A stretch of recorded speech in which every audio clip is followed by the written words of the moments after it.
Several Henrico teams try to survive and advance in the football playoffs, and some familiar teams were looking to punch their tickets to the second round. Welcome to SportsWire. I'm Will Catterley.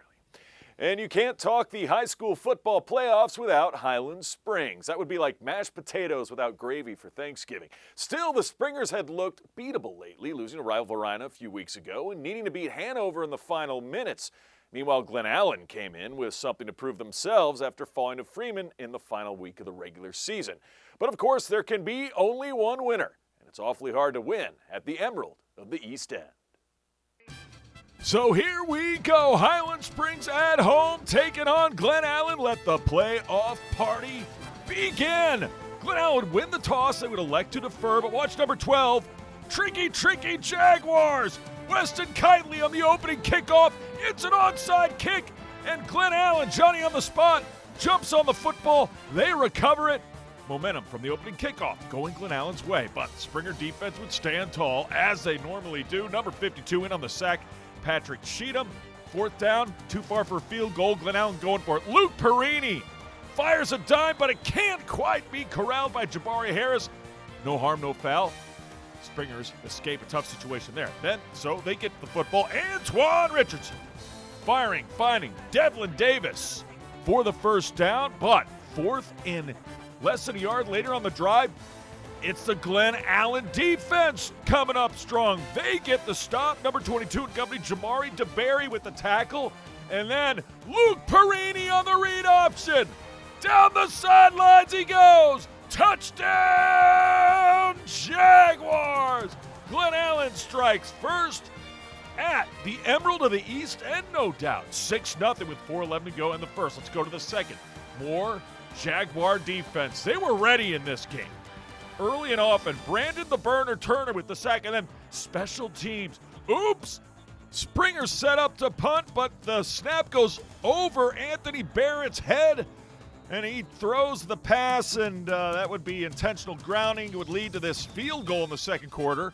Glen Allen now up 9-0. Credit the Springers for the defense for not letting it become worse. So 9-0 lead for Glen Allen, and then Highland Springs goes to the ground game. Their ace in the hole was Jonathan Carter. He had more carries, at least I heard on the sideline, in this game than he has an entire career. Antoine Richardson, same drive, fires, finds his receiver. Good for a first down. Number 8, Malik Bullock. He had a huge game on this night as well. And then, keep it with the big guy. Dial up his own number, Anthony Richardson. Touchdown, Springers. So, 9-7, that would be the score at the half. Second half, Springers, check out this interception. Unbelievable job, tipped in the air, then tipped by the safety, and Trayvon the Burner Turner, a DB, gets the INT. And I'm sorry, folks at home, but discretion's a better part of valor. I was going to get crushed on that touchdown pass. Sorry, Richardson. Sorry, Jalen Padmore. You'll get more highlights, I'm sure, at some point. 14-9. Springers take the lead. They wouldn't look back. Third quarter, big-time stop by the defense, rallying to the football. Glen Allen's offense was reserved to the first half. Second half, Springers D said no more. Antoine Richardson once more. And he's got more. Damari Brooks, over 40 yards out on that touchdown pass. Springers are like a second-half team. They were at least on this night. Touchdown, Highland Springs. All of a sudden, once down 9-0, up 21-9 with 6:11 to go in the third. Jags trying to start a rally. Luke Perini didn't play poorly in this one. Fires, finds his receiver. Good for a first down. Davis Fisher. More from Perini. Same drive. Fires, finds his receiver once again. Good for a first down. Jabari Harris. But the Glen Allen offense, no match in the second half for the Highland Springs D. Kenneth Lawson lays down the Lawson, gets a stop for the tackle, and then back to the ground game. Holding on to the football, nicely done, and a first down by Jonathan Carter. There'd be more Carter where that came from. Fourth quarter, here he is again. This time he takes it in for 6. All Springers, touchdown, Carter. And Highland Springs now up 28-9. Jags trying to find something late. Instead, they find the wrong jersey. Number 30, Amir White, with the interception. And Highland Springs, as a 2 seed, they move on, and they will face William Fleming at home in the second round. Springers and Glen Allen's excellent season, 28-9 is your final. Meanwhile, the number 5 seed Hermitage Panthers were on the road to number 4 Midlothian. If we jumped into a time machine and went back to 2021, it would be the same playoff matchup, and also the last time these two teams met on the gridiron. It was also the last time Hermitage had won a playoff game in spite of their regular season success. So if you're doing the math at home, most of these current Panthers were probably at Brooklyn Middle School the last time Hermitage took home a postseason W, and the Panthers would love nothing more than for history to repeat itself. So Hermitage, the 5 seed, rolls into Midlothian, hoping to party like it's 2021 against the Midlothian Trojans on the road. First quarter, how about the defense? Number 0 and company. Elijah turned the page with a stop behind the line. It was a defensive battle, especially in the first half, but check out the time to throw. He could make himself a sandwich back there, can Benjamin Yannet. Said he's going to scramble and then throw on the run. He's got a man. Good for a first down, and Tyson Brooks. Same drive, second quarter. Still no score. We can remedy that. Time to turn up the AC. Avery Curtis with the short touchdown run, and Hermitage strikes first. First points of the postseason for them. They would have a 7-0 lead with 11:55 to go in the second. Trojans too good to not come back. Looking. Rolling, firing, got a guy. It's caught. Good for a first down for the Trojans. Going for the rock, can't quite get it out. Eli Alexander on the receiving end of the Gibson Gross pass. And this isn't gross, it's just a really well-designed screen pass. Number 14, rumbling, bumbling, DK Chapman inside the Hermitage 5-yard line. It would set it up for this. Hand it off to the big fella. Boom, boom, boom. Into the end zone he goes. Trojans strike back, and they tie the game up at 7 on the 2-yard touchdown run. And yeah, 7-7, 8:51 to go in the second. Special teams, when two teams seem evenly matched, usually that's the difference. And it was the difference on this play for Jason Allums. I met his family at Wawa. They're good people. Nice return by Allums. Deep into, well, at least into Midlothian territory would lead to this. Pass caught. And guess who? Michigan commit number 3, Andre Clark Jr. set it up for the short touchdown plunge. Calling his own number is Ben Yannet. And Hermitage strikes back and sees momentum. They would have a 13-7 lead. PAT was no good. 1:51 to go. Third quarter. Roll out, he says, firing it up. It's a meatball on 4th down. A flutter ball intercepted by Tyson Brooks. Either way, it's turnover on downs. Hermitage would capitalize. Avery Curtis. Maybe the one highlight he wouldn't want to see all night. He fumbles a football. Midlothian, Johnny on the spot. They recover. It's the first and only fumble by Avery Curtis all year. Fourth quarter. We go 13-7, still Hermitage in front. I said they'd capitalize, but they do it on the defensive end in what Andre Clark Jr. says was his easiest touchdown of the year. The screen pass, it's a backwards lateral right into the hands of Andre Clark Jr. And Hermitage, different AC, gives them a touchdown and a 2-score lead, 20-7. And Dr. Jackson, that means 20 more push-ups for you, sir. And he gets in with the cheerleaders and, gets his workout day in. Back to pass, deep throwing. What a pass and what a connection. Gross connecting with his receiver. It would set it up for this. Midlow not quite going away yet. Gibson Gross with the touchdown run up the middle. Midlothian feeling it. Inside a score once again. It's 20-13 with 3:24 to go in the game. But Hermitage knew when to shut the door. And AC going to make up for his fumble. Time to turn up the AC and cool down the Trojans.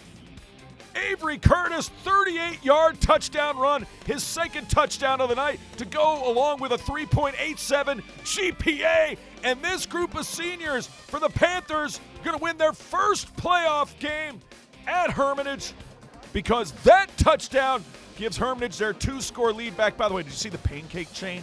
The guy was wearing the pancake chain. For any offensive lineman gets a pancake block, they get the pancake chain. I'd rather take a stack of pancakes myself. It sounds really good right now. You know what sounds good for Hermitage? A playoff win. They get it done. 26-14 is your final. With the win, Hermitage travels to play top-seeded Patrick Henry of Roanoke. Meanwhile, Highland Springs will host William Fleming. Well, we head back to the East End when we come back as Varina looks to advance in the Class 4 football bracket when they welcome Courtland. The winner gets a date with Dinwiddie. Plus, Glen Allen guys volleyball is in the mix for another state title. But first, they had to fight off First Colonial. Highlights are straight ahead. SportsWire is your source for weekly coverage of the games and teams throughout Henrico County.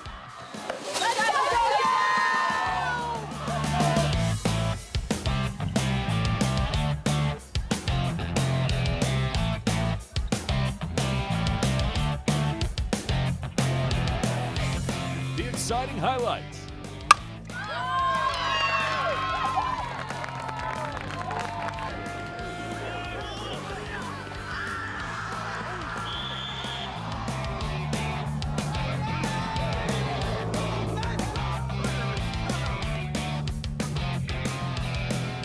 The magic moments.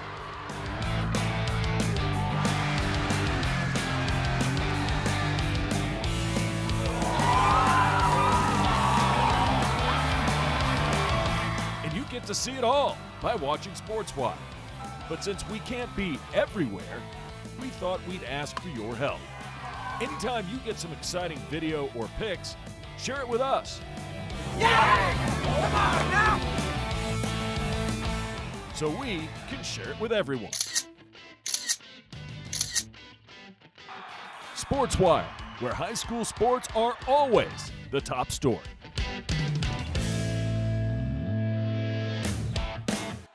Welcome back to SportsWire. Time for the Class 4B playoff quarterfinals of 4-seed Varina taking on Courtland. All around 5 involved in this one. Brianna Martin, Jakayla Lawrence. Students from the Center for Communication and Media Relations, they bring us the highlights early on. First quarter highlights, Varina on the move, and then Varina on the pass. One of the few highlights for Courtland, they get the interception, no score, late first. Yeah, Varina's got D as well. They get the strip sack fumble and the recovery. Number 56, Johnny on the spot. It's the Bull, Jay-Sean Richardson with the strip sack fumble, and then they would lead to this. Keeping it on the ground, number 6, Michael Farley. What a year he's had for Varina. First down in Courtland territory, and they would finish the job with the running back once again. Farley finds Pater. Varina has an early 7-0 lead with 3:57 to go in this one.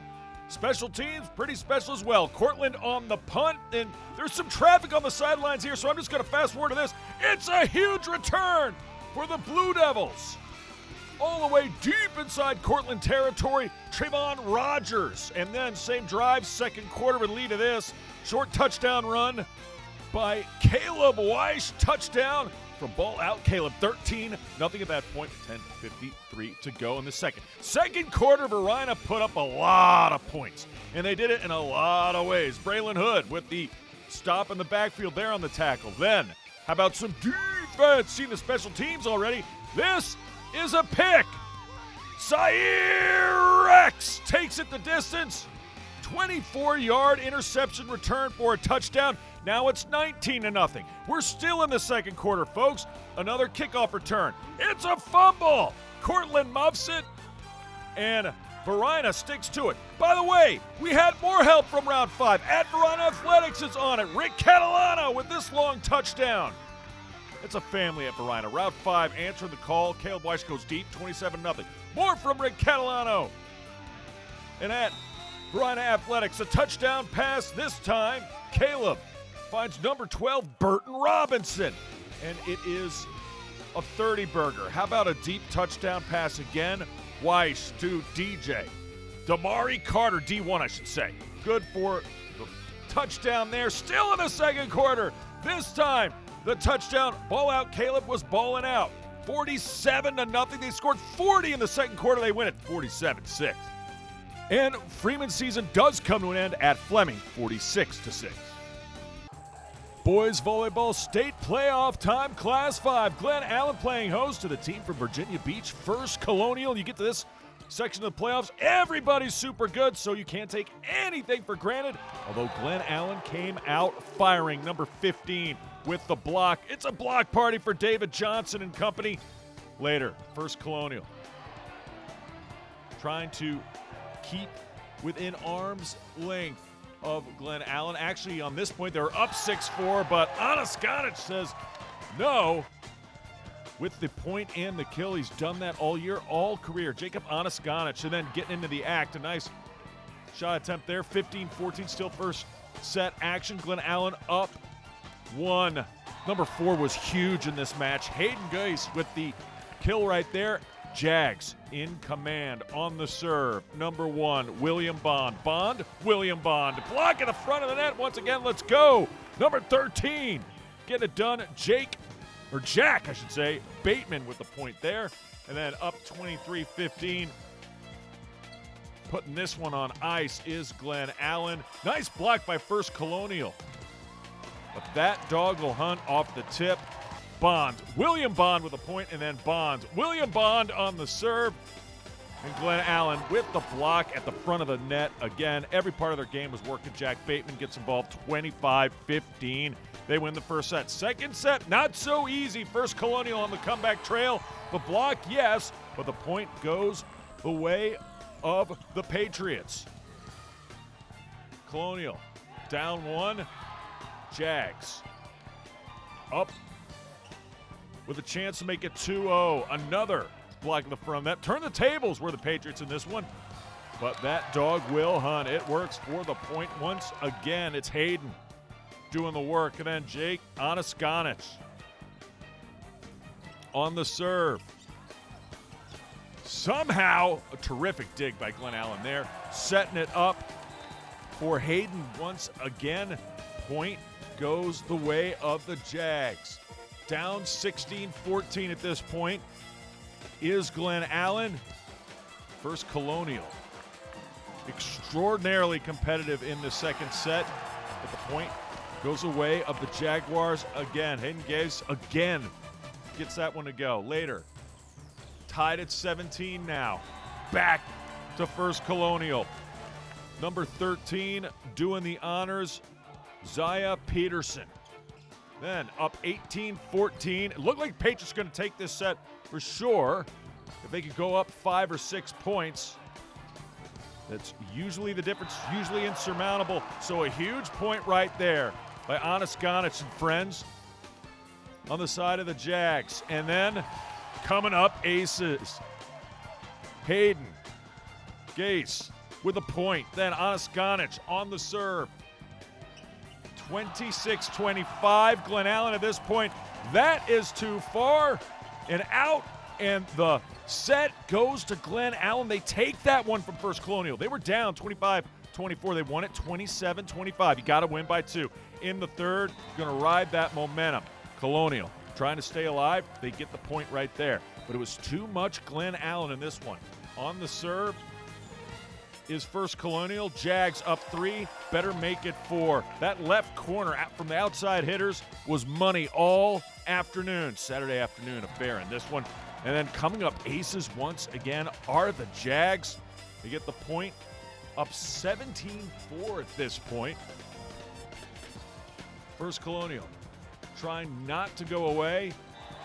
But again, the left corner, Jacob Anaskanic had all the answers when Glen Allen needed him the most. Hayden Geis on the serve as well. Going to finish this one off. What a year it's been for Glen Allen. And as good as it's been, a win in the first round would be phenomenal. They'd have to travel on the road to continue their season in states. But first things first, put a dagger in it. They get the win in the opening round over First Colonial.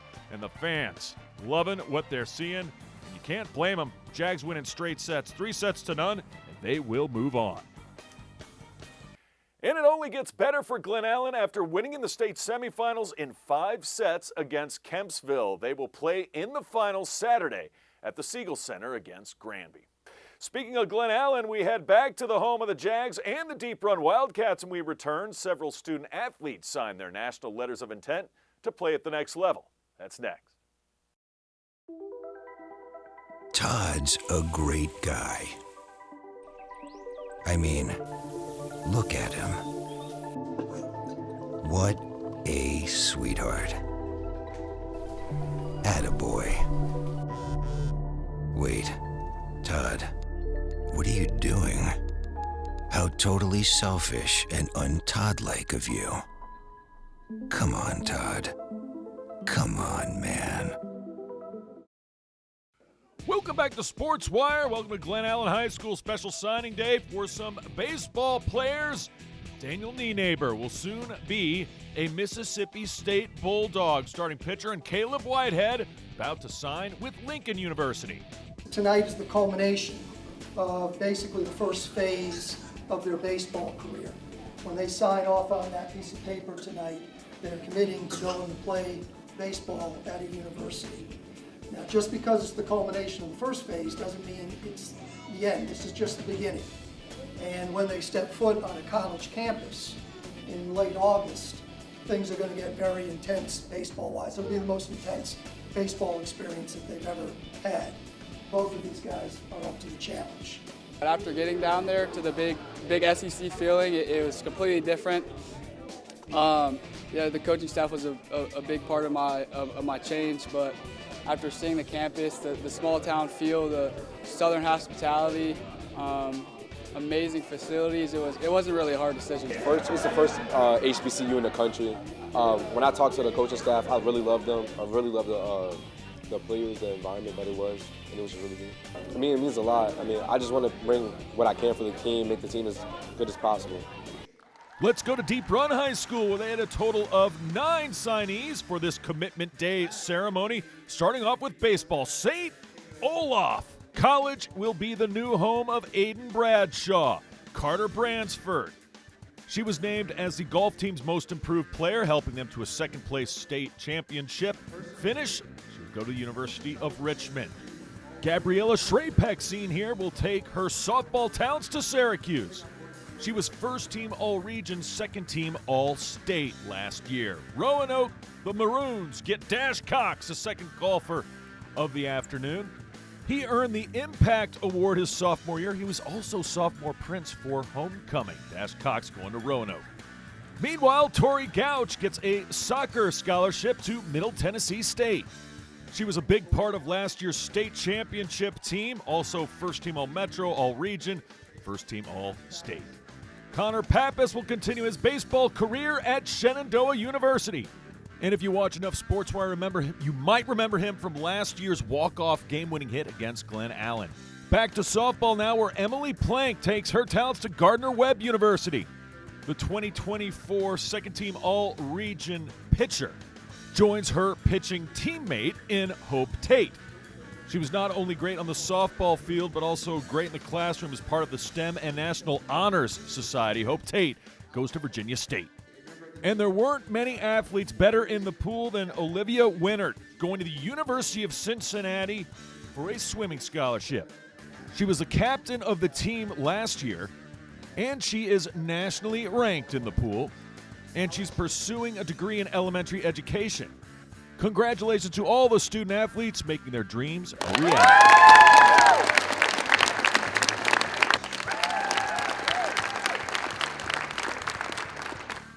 Remember, if you have questions or comments about the show, just send me an email to this address, sportswire@henrico.k12.va.us. You can always follow us on X and Instagram, and make sure to watch episodes on YouTube.